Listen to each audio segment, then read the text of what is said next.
I want to start this off real quick by saying that I am not a huge Halo fan. I've played multiplayer with some friends before, but I never owned the game. I didn't really have an Xbox. So, with that expectations, just know that certain things that may have bothered hardcore Halo fans didn't bother me when watching this first episode. But I do understand why some people are upset. Today I'm going to be reviewing episode 1 of new Paramount Plus series Halo. No real spoilers ahead if you want to go into the show without spoilers. Just going to be touching on some things that are a little bit different and the things that I liked and some of the things I didn't like. Break down the good and the bad like I usually do on all my reviews. So strap in, hit that like button, subscribe, and let's go. So the Halo series is in the Halo Silver timeline. So I guess Halo now is having different timelines, and they're taking a lot of the aspects from the video game story because it's set in 2022 52, and it was like 200 years from now, and it's taken a lot of the aspects that keep a lot of the same story from the game here, but two key aspects are changed. They added a new human character that's not in the games at all, that's part of this rebel resistance on a planet that gets attacked by the Covenant. And this rebel camp that's on this planet, they do not like the Spartans or the people who send the Spartans. They think that it's a bunch of propaganda. They're lying about everything. But when the Covenant comes, the Spartans come in this badass 10 to 15 minute action sequence that starts the episode off. And I was like, yeah, let's go. This looks really good. It looks better than the trailer looked. And I really connected with the human characters really quickly. It did a really good job of being just really relatable just by looking at them. And I really liked how Master Chief and the rest of the Spartans looked. They looked really badass. And the way the story progresses as they basically go into this all-out war with the Covenant, Master Chief finds this weird object, but when he touches it, it goes off, and he interacts it with a way where it seems like it's unlocking memories, and that's where some of the changes to the source material comes in. I'm gonna start off what I liked about the episode. I'm gonna start off with the good. Visually, the show looks stunning in a lot of places when they show over the landscapes, the artwork, the cinematography, the way everything looks on how each character looks really good. Master Chief's suit is like perfect. Looks like it came straight out of the video game, and he looks really good wearing it. And a lot of the weapons and the action all look great. I was really enthralled by all those different things.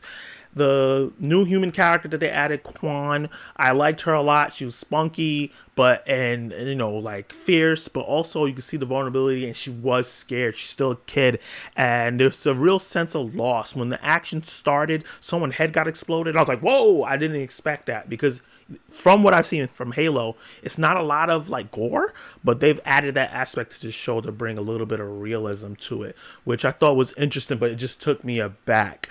I like the story so far as well. It's Master Chief trying to figure out what he wants to do with himself once he finds this object that he touched and it unlocks his memories. Does he continue to just follow orders as usual, or is he going to rebel against it while he has this rebel girl who's now in danger because she's the last surviving member after the Covenant comes in and starts demolishing everybody. So I like those aspects of the story. It's very cliched sci-fi story beats, but the acting and the visuals really did it for me, and it really made me interested. It wasn't great, but it was really good, and I really enjoyed those things. Let's talk about the bad. The things that I didn't really like, the CGI and the VFX during the action sequences were kind of wonky a bit. It was like, whoa, okay. 1 minute it looked really great, and 1 minute it looked kind of like plastic soldiers sometimes. I don't know what was going on, why the CGI and the VFX kind of like shifted when people moved a certain way. And also the Covenant, the way they're realized, there's like a leader that they showed that looked really realistic, almost Star Wars level on how they do it, but the grunts that go out to fight, they look too VFX heavy. They should have found a way to use some practical effects and then cover in some of the parts they couldn't do with CGI, because you can tell that these are not real beings and there's no weight to when they get murdered. Another aspect that was kind of like, is I felt like they focused too much on the political powers that were going on in the background that's trying to pull the puppetry of the show. I wanted more of like Master Chief's journey. Obviously, just the first episode, but I feel like they pulled away from him too much. Like Halo, from what I know, is about Master Chief, the Spartans fighting this war against the Covenant. And this character, the year that they picked and the characters that they have here is showing that this is going to be the fall of the Reach and different aspects of this, different stories. And obviously, like I said in the beginning, this is a different timeline, so certain things are going to be changed.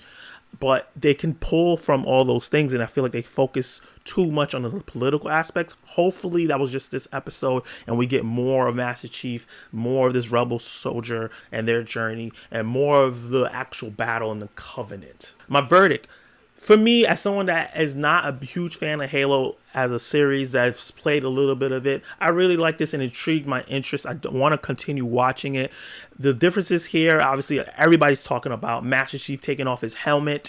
The explanation that the writers and directors gave is that, yes, in the video game it works because you're playing from a first-person perspective, so you can feel like you are Master Chief. But if you are watching a show, you are not the character. And for other people who may have not played the game like me, or not gamers at all and want to see this cool sci-fi show, they may want to be able to connect to the character. If he's just silent all the time, it's not going to work. And we see it. They always take the mask and helmets off these characters. The Mandalorian, any superhero, like they take the mask off of Iron Man all the time, and even in situations that don't make sense, because they want people to connect with the human character itself. So I didn't mind it. I understand why Halo fans does not like that change, but I didn't mind it at all. I thought the actor did a good job of really making me connect with him and the struggle he was facing. But with that said, Halo fans, how do you feel about the first episode? I saw it was very divided on social media. But if anyone watches, let me know if you like the changes, if you didn't like the changes, if you're hoping that, they keep certain other aspects true to the source material and you accept those changes that they have so far. Like the video, subscribe to my channel. I'm not going to be covering every single episode of Halo. When the series is over, I think it's going to be about 8 episodes. I'll do a full review of this series.